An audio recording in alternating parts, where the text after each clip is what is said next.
I was very clear when laying out and defining what MAGA Republicans have done, and you look at the definition of fascism, and you think about what they're doing in attacking our democracy, what they're doing in taking away our freedoms, wanting to take away our rights, our voting rights. I mean, that is what that is. It is very clear. The MAGA Republicans are the most energized part of the Republican Party. This is an extreme threat to our democracy, to our freedom, to our rights. They just don't respect the rule of law.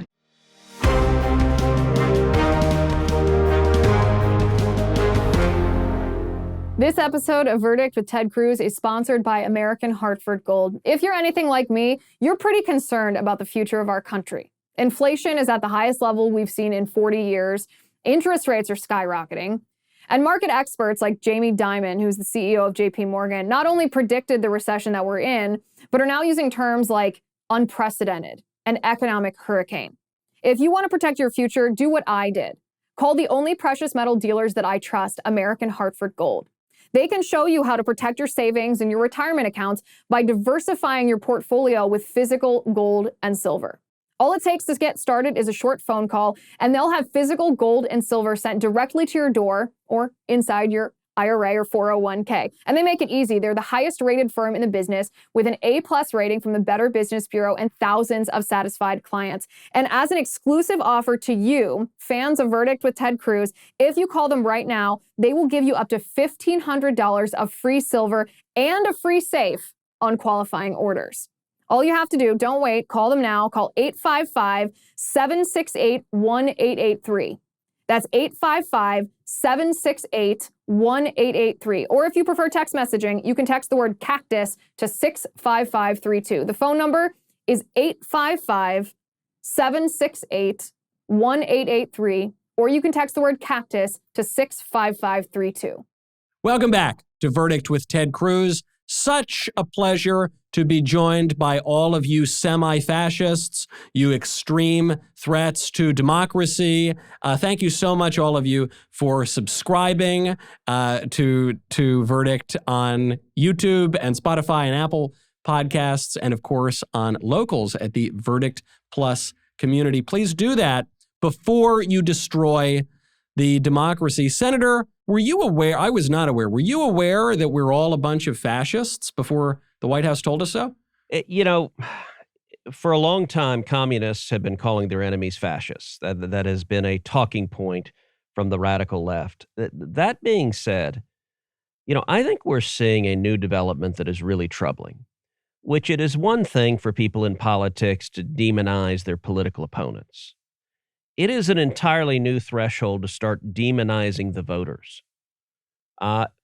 We should not be surprised to see Biden's White House press secretary saying nasty things about Donald Trump. We understand she doesn't like Donald Trump. Biden doesn't like Donald Trump. We shouldn't be surprised to see her saying nasty things about me or other elected Republicans. This is a very different thing, though. She is blasting half the country. I mean, this is reminiscent of Hillary Clinton's deplorables line. Like, if you dare to vote against our regime, you're a fascist, you're a deplorable.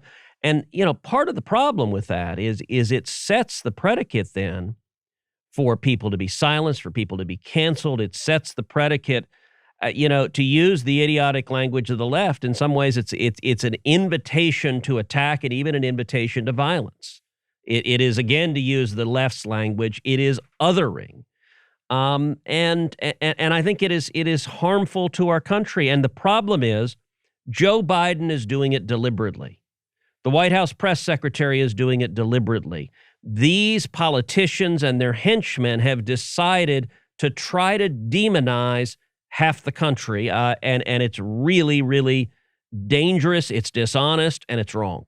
Well, the half the country part, I think, is the important one, because the statement is simply incoherent. If you say that half the country is a threat to government of the people, by the people, and for the people, that the only way that we can have government of the people, by the people, and for the people is by getting rid of half the people. That, of course, doesn't make a whole lot of sense. Do you think that the White House will pay for this comment in the way that Hillary Clinton did? Because it seems like it's even much further than Hillary went. To call someone deplorable, that's one thing. To say, hey, you're basically a black shirt or a Nazi, that's quite another. I mean, that's much more intense even than what Hillary Clinton did. Will it matter in November?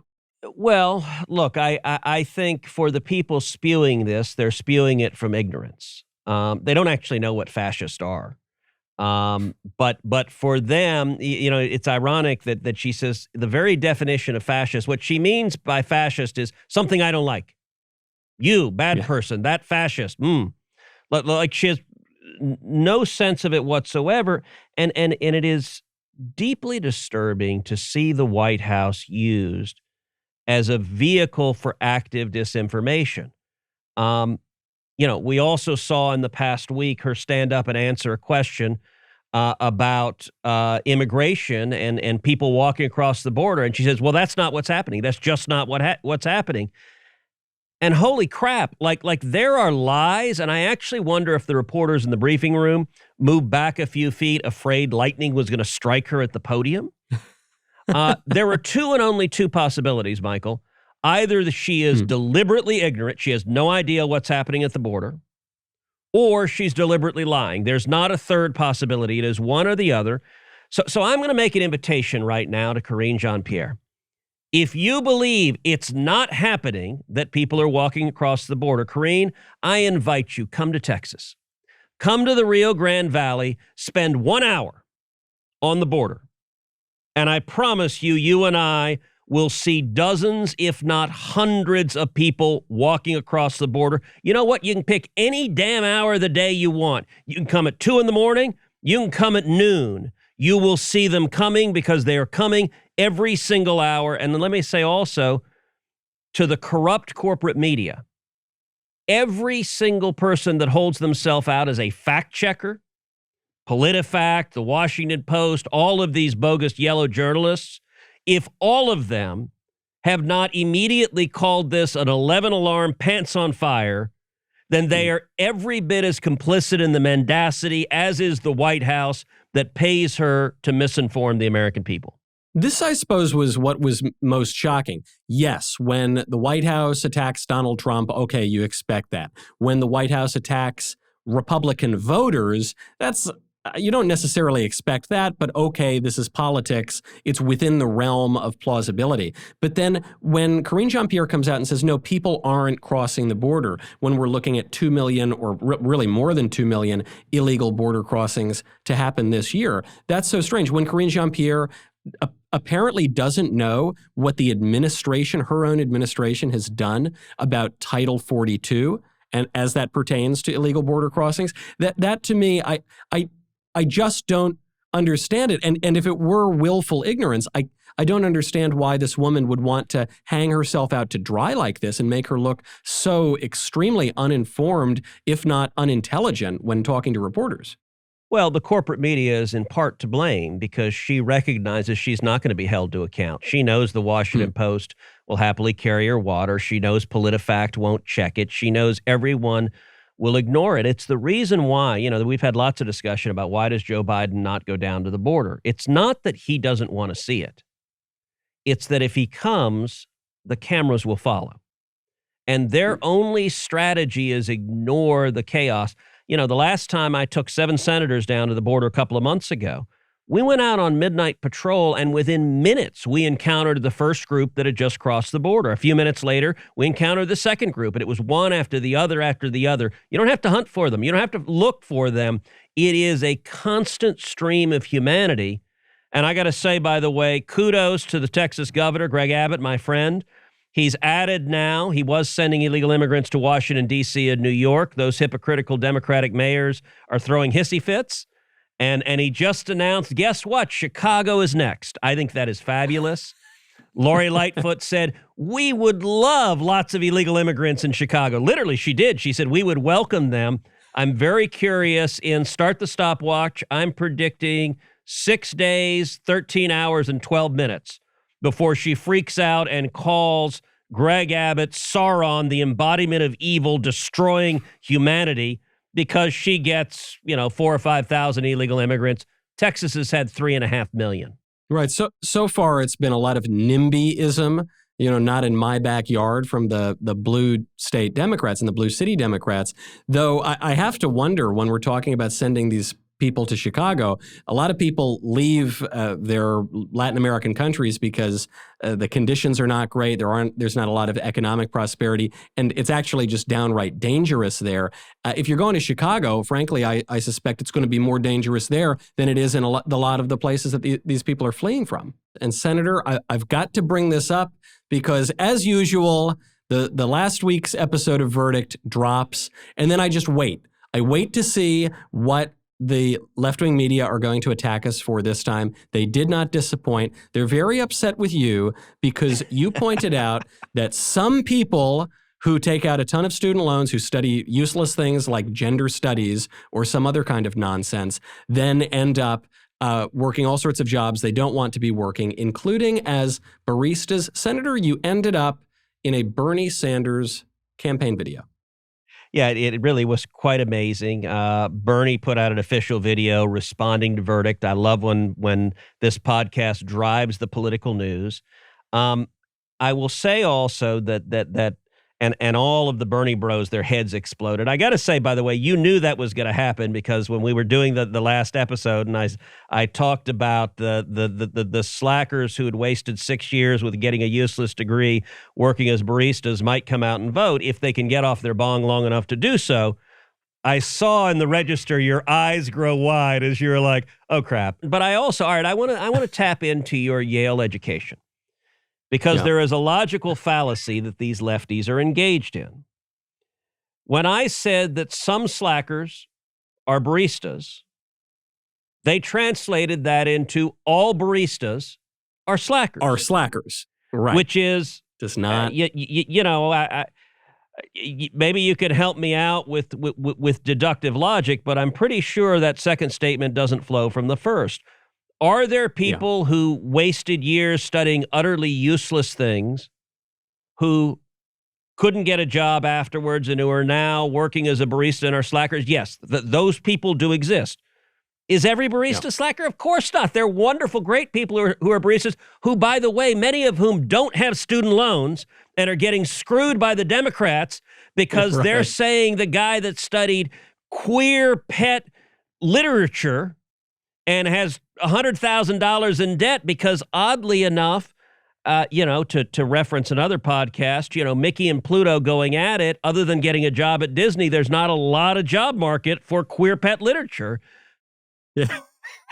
It did occur to me. It did occur to me that being a barista, that's an honest job. Yes. You wouldn't attack a barista person. I love my barista, right? But there are plenty of very, very useless jobs and useless workers in America. And then what a coincidence on this story. One of the most absolutely useless, counterproductive people in the United States would be Randy Weingarten, the head of the teacher union. And Randy Weingarten also jumped on the campaign after Bernie dinged you for it. And Randy Weingarten led a sort of barista-themed video to attack you as being, anti-worker or something like that. Yeah, so 2 points on this. One, there's a reason why the lefty Twitter mafia leapt on this so aggressively, which is today's Democratic Party hates working class people. They're hammering working class people. They work for the billionaires on the coast. They do things that are massive wealth transfers from working class people to privileged elites. This student loan forgiveness is an example of that. But their policies killing American energy, driving inflation. I mean, everything they're doing right now is responding to California environmentalist billionaires rather than blue-collar steel workers. So they leapt on the barista comment dishonestly because they wanted to claim to be a champion of the working man. But it only works if they're doing what Karine Jean-Pierre did, which is being deliberately dishonest. Look, as you know, my dad washed dishes. The baristas who are full of ambition and want to work hard and climb the ladder to the American dream, that's a fantastic thing. But under Joe Biden and the Democrats, it's harder and harder for them to do that. And, you talk about Randy Weingarten. I guess it is difficult to think of a person in the last 3 years who has done more damage to the United States of America than Randy Weingarten. She has, there's no person more responsible for the school lockdowns. We had schools all across America shut down, and many blue states shut down for weeks and then months and then over a year. And, just this week, the test scores came out, and I want to read what they were because it really is stunning. So the average scores for 9-year-old students in 2022 declined 5 points in reading and 7 points in mathematics compared to 2020. 5 points and 7 points. And then it's even worse. The learning loss was experienced by kids across race and income levels, but it was particularly severe among low-performing and minority students. Black students lost 13 points in math, and the white-black score gap went from 25 points in 2020 all the way up to 33 points in 2022. So congratulations, Democrats. Congratulations, Randy Weingarten.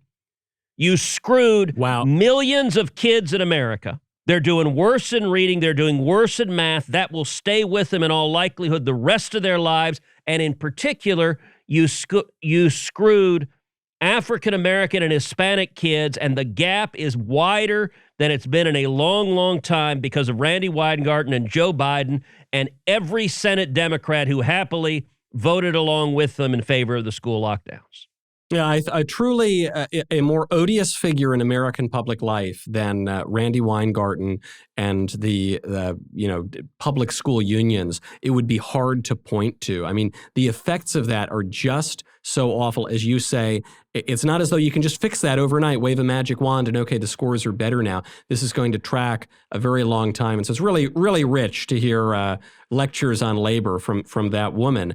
Speaking of being really tough on the kids and putting kids in horrible situations, there is a story that one cries out to God for vengeance, but also cries out to Washington, D.C. and state legislatures for justice, which is that in California now, there is a doctor who was just caught on video admitting that he performs transgender surgeries on minors, and not just minors, on 13-year-old girls, and not just on 13-year-old girls. He says, I would perform it on 12-year-olds. They just haven't approached me yet. He says there is no lower limit to the age of children on whom I would perform these surgeries. It's obviously ghastly, the idea of a hysterectomy in a 12 or 13-year-old. My question is, what can we do about this heinous child abuse?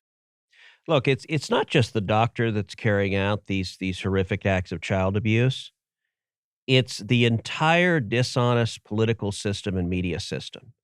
It is our Democratic politicians who refuse to acknowledge this is happening. It is the corrupt corporate media who refuses to acknowledge that it's happening. It's big tech that silence anyone who points out it's happening. Look, as we sit here today, Libs of TikTok, a fabulous account run by an Orthodox Jewish woman, is still banned from TikTok. Why? For reporting the truth, which is the Children's Hospital in Boston, Massachusetts, was performing mutilations, life-altering surgeries on minors. And actually, Libs of TikTok, a sometimes humorous but incredibly valuable Twitter account, not just documented it on the website of the hospital, which advertised that they did it for minors, but she recorded 2 different employees at the hospital on tape saying, oh, yes, 16-year-old, no problem, we can do that. And I got to say, not the corporate media, so big tech banned her because she dared speak the truth.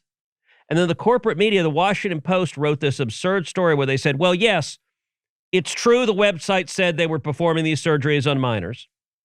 And it's true that 2 different employees at the hospital said on tape they were performing these surgeries on minors. But it is nonetheless false. We assert with no evidence whatsoever, because these aren't the droids you're looking for. You're not allowed to be aware of this. This is insane. And look, Number one, these surgeries. If you're a guy chopping it off and then trying to build female genitalia, or if you're a girl ripping chunks of flesh off the arm and leg and trying to construct something that they think resembles male genitalia, good God, number one, I mean, this is stuff out of a house of horrors. Yeah. But number two, if you read the medical studies of the consequences of those surgeries, an enormous percentage of those surgeries require a second, a third, fourth, fifth surgery to correct it because you have all sorts of complications. You have infections. You have perforations. Look, it's hard to discuss without getting really craftic, but you read stories of people who have this surgery have to use a colonoscopy bag and crap in a bag for the rest of their lives. For any person to have this surgery, I think there are a great many of them who regret it almost instantly because it is the rest of their lives are devastated. And then to amplify it and to say a child who is not yet mature, not yet able to rationally reason through the consequences, that if a 12-year-old believes at that moment that he or she is not a he or she, that you should permanently chop it off or permanently sterilize and remove the uterus of that young child, that's utterly indefensible. It's one thing if an adult wants to make that decision. You got a right to do that if you're an adult. But the idea that 12 and 13-year-olds should be doing it, or minors at all, I think is completely indefensible. We have age of consent laws, which state that a 16 or a 17-year-old can't have a one-night stand with, I don't know, a 19 or a 20 or 21-year-old because their brains have just not formed enough. They're not in control of their rational faculties yet, and so they can't consent to make those decisions. So on the one hand, you have that enshrined in law. On the other hand, forget a 16-year-old. A 6-year-old can consent not to a one-time kind of sexual escapade, but a lifelong sexual decision that will have consequences well beyond even the question of sex and gender, but can give you osteoporosis, can give you bone damage, can give you infections, can put you on a lifelong regimen of expensive, very powerful drugs. To me, this is so absurd. I don't see why lawmakers can't just ban this sort of thing outright. And since you're a lawmaker, can at least at the state level, can we get rid of this? Can we ban this stuff? Well, look, Texas has moved to do that, but in places like California, they want to celebrate it. And it is, and the media won't report on the downsides of this. That they want to silence it. And by the way, big tech is happy to silence it. Libs of TikTok was banned for telling the truth. Because truth, let's go back to Karine Jean-Pierre. Look, fascists silence their critics. That's what this White House does. And by the way, we have Mark Zuckerberg who told Joe Rogan, yeah, the FBI called and asked us not to allow people to talk about Hunter Biden's laptop.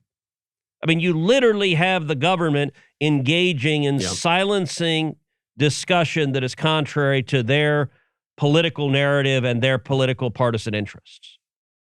Speaking of the wokeness in our various branches of government, I simply could not believe this story that I just read, which is that a division of the U.S. Pacific Air Forces, which is the branch tasked with confronting China, has ordered its senior leaders, that's according to Washington Free Beacon, and commanders to stop using gender pronouns in written formats, saying the shift to more neutral language will help improve the fighting forces' lethality. And they say, in accordance with the diverse, PACAF priority. We must embrace, promote, and unleash the potential of diversity and inclusion. So you've got to stop using the correct pronouns and call people Z and Zim and Zer and there, and that's going to make our fighting forces more lethal. Am I reading the Babylon Bee, Senator? Is this our United States military? Look, Joe Biden and the Democrats are doing everything they can to damage and destroy the military. They've done it through things like vaccine mandates, trying to chase out, and then they fired vast numbers of soldiers and sailors and airmen and Marines. And this is truly nutty. When it comes to lethality, this is lethality right here. This is killing our military. and listen, the Chinese are training to defeat us.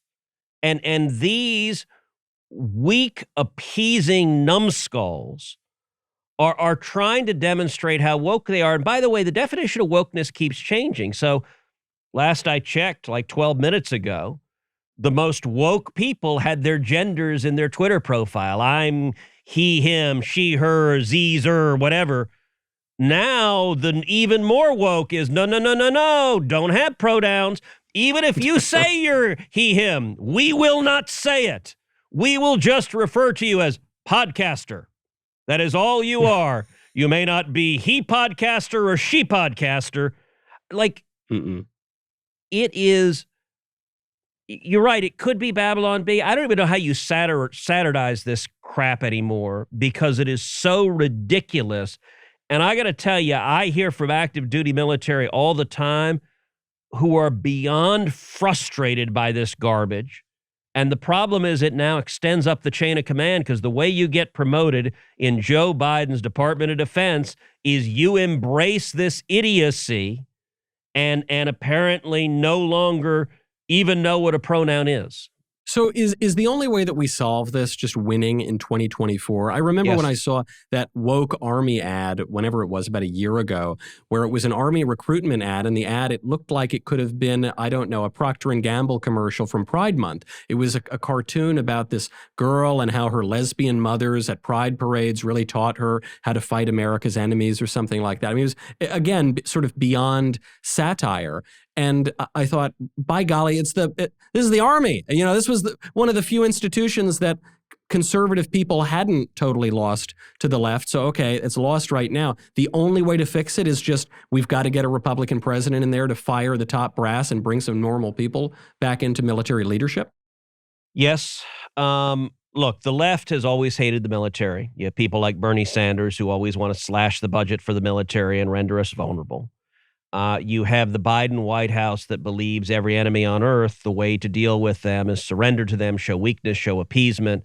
You know, Biden is right in the middle of trying to sign a ridiculous deal with Iran to give them billions of dollars that they will use to kill Americans and to develop nuclear weapons, which could be used to kill millions of Americans.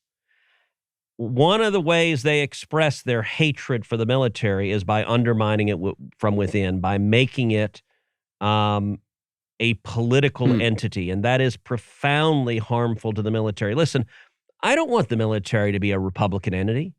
I want the job of the military to defend this nation and be prepared to kill the enemy. That's their job. It's not to be on the vanguard of some political agenda on either side. Before we go, we do have to get to some mailbag because of our wonderful Verdict Plus subscribers.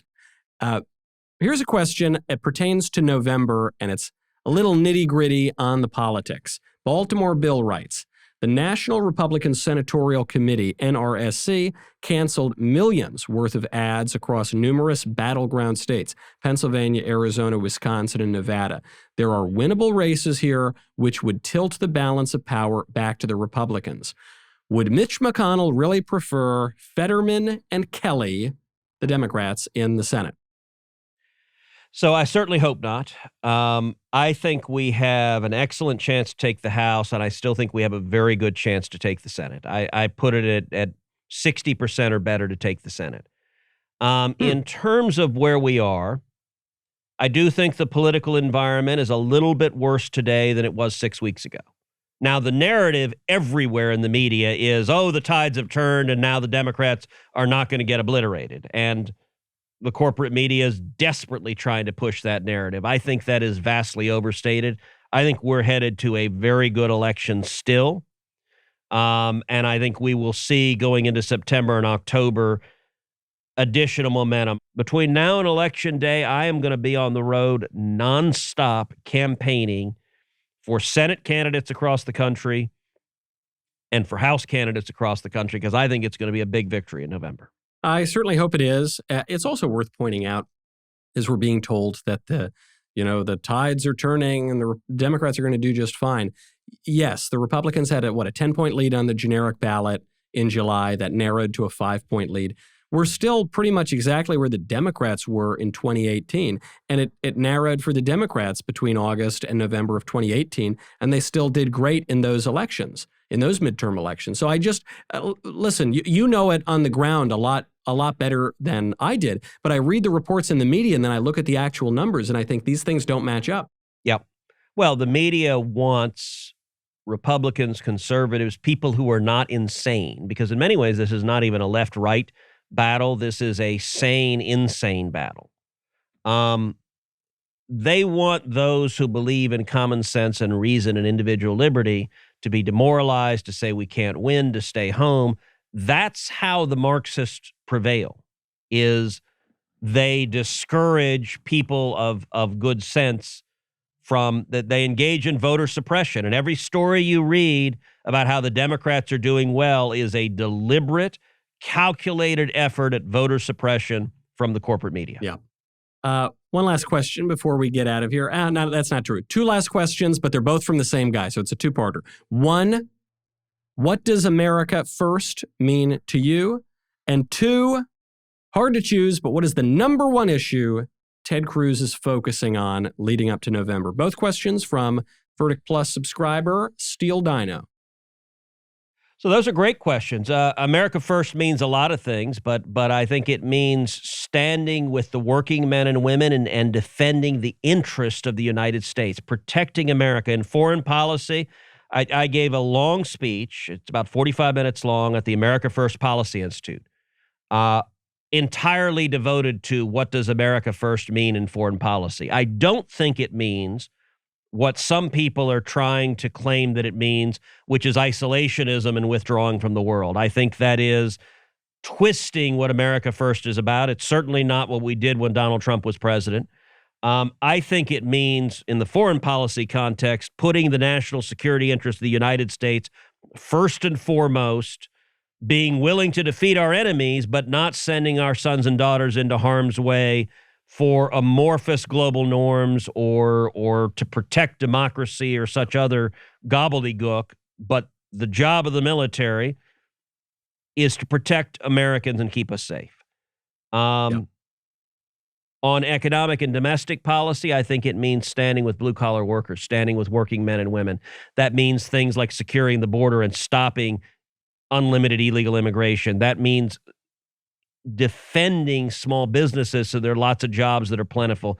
That, to me, is America First as well, which is the steel workers and truck drivers and cops and firefighters and waiters and waitresses and baristas who we stand for, and the Democrats crap in the coffee cup of baristas. That is America First to me. On that vivid note, Senator, wait, there was a second question. Thank goodness, because I don't really want to end on that image that, albeit accurate, is quite disgusting. What do you think the top issue has to be that Republicans focus on going into the midterms? So on polling, the top three issues in the country are inflation, with gas prices being the most salient piece of that, then crime, and then the chaos on our southern border. Those are consistently the top three issues. I think we should focus on them front and center. In terms of my passions, I would say two things. Number one, sanity versus insanity. Like the Marxist left is destroying America, destroying our values, tearing down our founders, tearing down our Constitution, tearing down our Bill of Rights. And so defending who we are as America, I think, is foundational. And in terms of a policy issue, I think there's no domestic policy issue that matters more than school choice. And so I am deeply engaged in campaigning for candidates who support school choice, raising money for candidates who support school choice, campaigning to defeat candidates who oppose school choice, doing everything we can to stop the Randy Weingartens of the world who are responsible for inflicting enormous harm on children. And she cackles away with Joe Biden and the Democrats at the White House while the kids get left behind. Sounds just like a fascist, giving people more choices over their future and the future of their family. We got a regular Mussolini over here, at least as it goes into Joe Biden's sort of warped brain. There's obviously much more to talk about. You will be talking about much more on the Cloakroom with our friend Liz Wheeler. Liz, what will you be talking about? Hi, Michael. Yes, and Senator, great answer. And Verdict Plus, thank you for your great questions. I don't know if you guys realize, but I'm sitting here thinking, how on earth do I segue from poo-poo in a cup into what we're talking about on Cloakroom? This is what you give me every week, except for Verdict Plus fans who give questions that give me a little easier time. So this is what's called a hard segue. Over on the Cloakroom today, we're going to talk about what happened in Alaska. Republicans lost a seat in the House of Representatives because of ranked choice voting in the Alaska special election, which means the Democrat actually only won 40% of the vote. The Republicans won 60% of the vote, yet somehow the Democrat is the one that's going to Washington, D.C. to represent the people of Alaska. We're going to talk about how that happened and just the structure of the whole ranked choice voting and why it's a bad thing. You can join us on the Cloakroom. It's verdictwithtedcruz.com/plus. Verdictwithtedcruz.com/plus. If you use my promo code Cloakroom, then you can watch for free for the first month of your annual subscription. That's verdictwithtedcruz.com/plus. I really, really want to listen to that discussion, because the idea that a Democrat is going to go represent Alaska is really upsetting. Usually when Alaska sends Democrats to Congress, they at least pretend to be Republicans. So that'll be a great discussion. If you want to hear some of these discussions, not just through your phone or your computer, if you want to hear them live, well, you got to go check out Verdict Live. We are beginning another campus tour. We could be coming to a campus near you. How do you make that happen? Well, you submit your school for consideration at yaf.org/verdict. We've been to some super lib schools. We've been to some very conservative schools. We've been in the North and in the South and everywhere in between. We look forward to coming to a school near you. Make sure you submit your campus ASAP. Time is running out. yaf.org/verdict. Until then, I'm Michael Knowles. This is Verdict with Ted Cruz.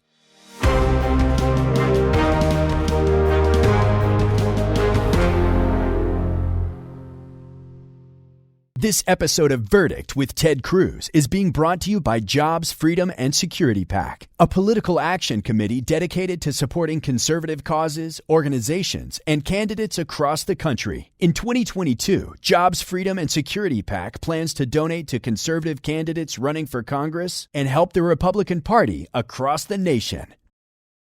If you like this video, you should click the like button, and then you should subscribe, and you should ring the bell, and you will never miss another video.